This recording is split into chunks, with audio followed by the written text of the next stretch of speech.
Let's bring in former Michigan gubernatorial candidate and host of the Tudor Dixon podcast.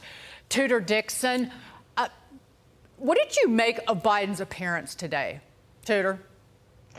Well, you have Sean Fain blow his dog whistle to Joe Biden and say, if you want the money, if you want the endorsement, you better show up. And he came running. He came out there. He wasn't standing with the American worker. He was standing with the union bosses who were dangling the carrot in front of him. And that's what he wants. You heard those folks out there on the picket line saying, hey, we want to know that our jobs are safe. We want to know that you're not going to go to this radical 100% EV vehicle. And you did not hear Joe Biden say that. I have a feeling you're going to hear a much different message from Donald Trump tomorrow night. But Tudor, isn't that the point? So, I mean, Joe Biden's coming to join the picket lines, but one of the main complaints is the transition to EVs that's going to cost them jobs, and it's Joe Biden and his administration that's pushing EVs onto the whole American auto industry. It doesn't make any sense to me why they're partnering up.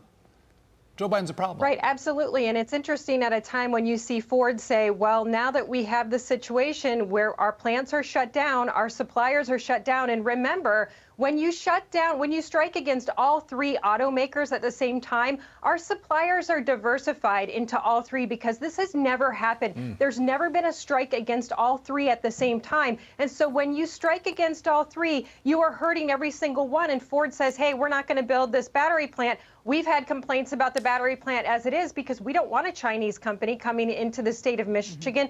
But now it looks like Ford is backing off of whether or not they want to invest and put more jobs into Michigan. This has been a concern for many years. Are the three automakers in Michigan going to say, you know what, we don't want to deal with the union labor in addition to the high energy costs we have in the state of Michigan, and potentially we lose this legacy industry altogether? It would be devastating for the state. But so this is what you're talking about, Tudor. Ford has announced that it's pausing the construction of this billion-dollar plant in Michigan, apparently cutting a deal with this Chinese firm, CATL, to manufacture battery cells at the plant using services provided by that Chinese company. Earlier this month, several House Republicans wrote to Ford CEO Jim Farley expressing their disapproval of the deal, saying, quote, "We are concerned that Ford's partnership with this Chinese company could aid China's efforts to expand its control over the United States electric vehicle supply chains and jeopardize national security." Ford didn't clearly say why it paused this, but it has battery plants under development, under construction in Kentucky and Tennessee.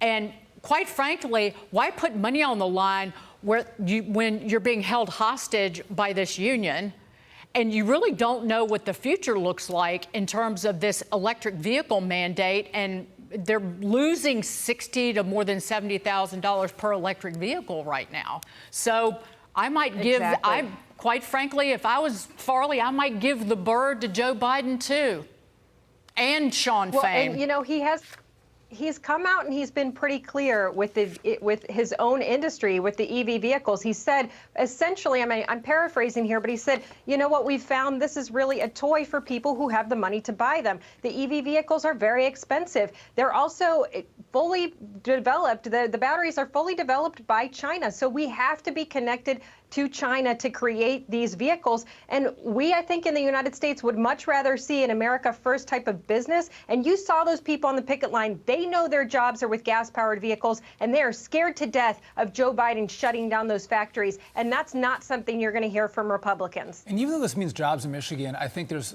in Michigan, you're an American. And when you spend American tax dollars to support a Chinese battery company in your state, it's amazing. Even though you might benefit with the jobs, everybody says no, or a lot of people say no, not your governor, but a lot of people. Right. No, not the governor, but I mean, we are talking about more than $1 billion that would, of taxpayer money that would go to this company. And Americans, and certainly Michiganders, are saying, no, we don't want that. We want our traditional automakers, and we want our traditional cars and vehicles to be made here. And right now, it looks like those are continuously going down south. We keep seeing assembly plants going down south. Yep. And we've already heard from the Whitmer administration here in Michigan that they do not expect any job growth through 2030. 2030. That is 4 years after her term. This is devastating for the state, and we are now seeing suppliers to the auto industry today laying off people in the state of Michigan, saying they just can't continue if these shutdowns continue with the automakers. Tudor, thank you so much. But those workers tomorrow will not be, Trump will be there. But today they were standing in front of a man who has intentionally caused financial hardship and suffering for their families. And he's intentionally trying to put them out of work. Because if his EV mandate goes through, about 40% of the auto jobs will go away. Final word, real quick. Absolutely. And they know that. And that scares Joe Biden because he knows they know that. And he also knows that many of them support Republicans now. And that was a change that we saw in 2016. He's scared he won't get those people back. Tudor Dixon, thanks for joining us. We appreciate it.